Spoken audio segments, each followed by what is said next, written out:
खुलुमबाय बयनिसिमबो नोंथांमोननि थाखाय माखासे खौरांफोर लानानै फैलायबाय आरो चेनेलाव गोदानब्ला अननानै चेनेलखौ साबस्क्राइब खालामनानै लादो बेल आइकनखौ एलाव होनानै ला जाहाथे नोंथांनाव सिगां नटिफिकेसन सहैग्रोयो। दानिया खोनासंलांदो।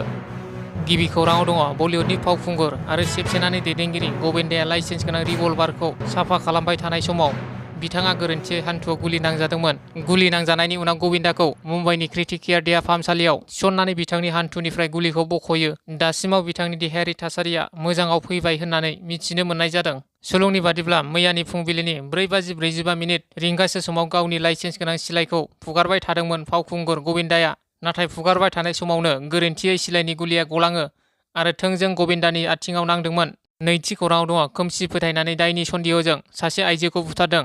बे जाथाया जादों उदालगुरि जिल्लानि सिङाव थानाय पानेरि थानानि बेंखनाव थानाय औरंगाजुलि साहा बागानाव। इन्टारनेटनि मुगायावबो खोमसि फोथायनायखौ लानानै सासे आइजोखौ दायनि सन्देहजों बुथारदों। दाबसे जायगानिनो माखासे सुबुंफोरा दायनि होननानै आइजोखौ बुथारदों होननानै सिमान लायो होननानै खौराङाव मिथिहोदों।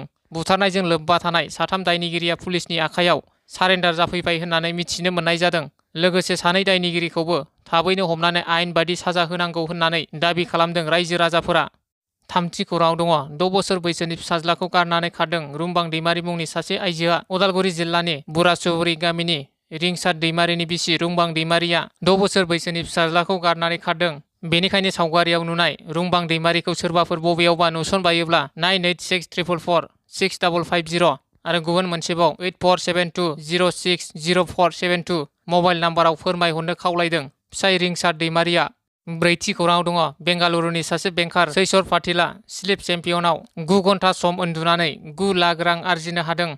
बाथि खौराङाव दङ क'क्राझारनि साहा आफलागावआव बनरगाव बिपिएफ दोलोनि 7थि ट्रेनियेल कनफारेन्स खुंफुंदों। क'क्राझार जिल्लानि सिङाव थानाय साहा आफलागाव गामिनि गेवलां गेलेग्रा फोथाराव सानसेनि मेहेरगोनां हाबाफारि लानानै जुबिराज बसुमतारीनि दैदेननाय बनरगाव ब्लक बिपिएफनि बानजायनायाव 7थि ट्रेनियेल कनफारेन्स हाबाफारि खुंफुंदों।